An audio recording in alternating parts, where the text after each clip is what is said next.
Jonathan Schaefer, Ramon Foster, Jason Martin. At Ramon Foster, at Schaefer on Sports, at JMar Radio, at JMart and Ramon. All Four Seasons Garage doors in Nashville. Of course, making it possible. allfourseasonsgarages.com/Nashville. I went to look at Ram fan responses and articles from like Fansided and stuff like that, NBC, about the Robert Woods trade to see how they felt about it. And one of them pointed out this piece that was written back in 2017. I think it was NBC that wrote it, about ACL tears and wide receivers. Yeah. And it was from a Bears writer when they acquired Allen Robinson from the Jaguars off the ACL. And this is this time frame, so this doesn't include anything since that point in 17. Since 2013, 34 wide receivers suffered a torn ACL.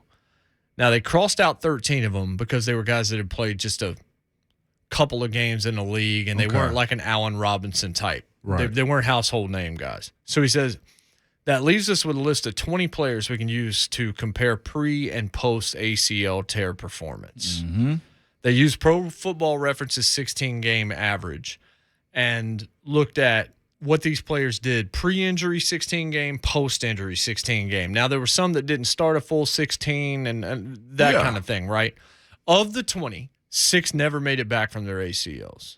Denario Alexander, Dominic Hickson had already had other injuries prior and just never returned. Right. Sidney Rice, the former South Carolina stud, retired because he also had concussions on top of that. Did. I remember. Stephen Hill, it says he's the outlier here age-wise. He was 23, but the former second-round pick wasn't effective prior to his injury, not particularly effective. The average age of when these 6 players tore their ACL is 27.2.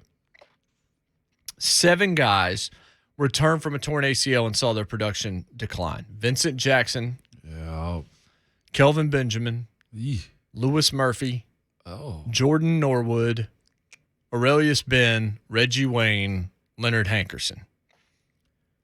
Jackson and Wayne were in their mid-30s when they tore their ACLs. Murphy, Norwood, Ben, Hankerson were varying productivity before suffering. Didn't play much after getting hurt. Benjamin's effectiveness declined, but not sharply.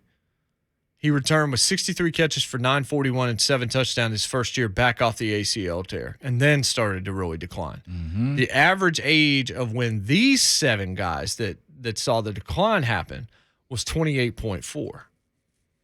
Among the 13 players who were either out of football or saw their production decline, the average age of when they suffered their injury is 27.8. That leaves 7 players who saw their production improve after recovering and returning from tearing an ACL. Keenan Allen, Jerron Brown, Jordy Nelson, Paul Richardson, Jeremy Maclin, Charles Johnson, and Travis Benjamin.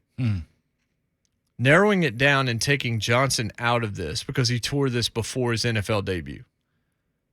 Allen, Brown, Nelson, Richard, Maclin, and Benjamin. Those 6 players saw an average increase of 26.8 targets, 12.3 receptions, 196.8 yards, and 1.8 touchdowns in their 16-game averages. And here's the big one.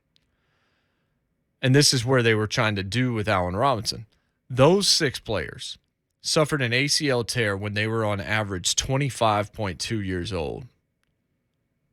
So the number that they get to at the end of this piece where it says this is where you start to see a decline, it's 30.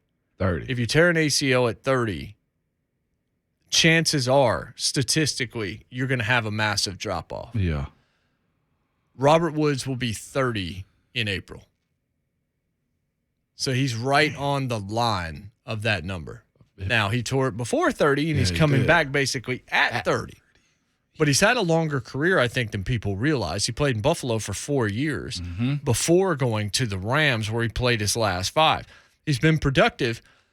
Looking at Ram fans' responses, a lot of them said, well, he had lost a step. He wasn't quite as fast, and he's coming back from injury. It was time to move on. As great a guy as he was and as much as he was responsible for a lot of the build-up and being a part of it and all this. And then others said, hate to lose a guy that was that good in the locker room, that did all the little things right, that blocked all of this. Right.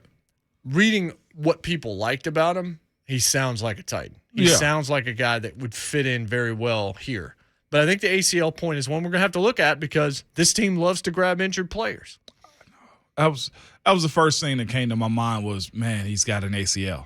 So I guess you can't go get Jameson Williams in the draft, which I don't know. Or John Mechie or John Mechie either. You got to go after health because, again, when did he tear this? I think it was like week 6. He tore it in November. It was in November, so it was a little bit later than that then when it comes down to how many games. Because it happened right when Derrick playing. Henry. Yeah, he played 9 games. It happened right because they got Odell Beckham Jr. Yep.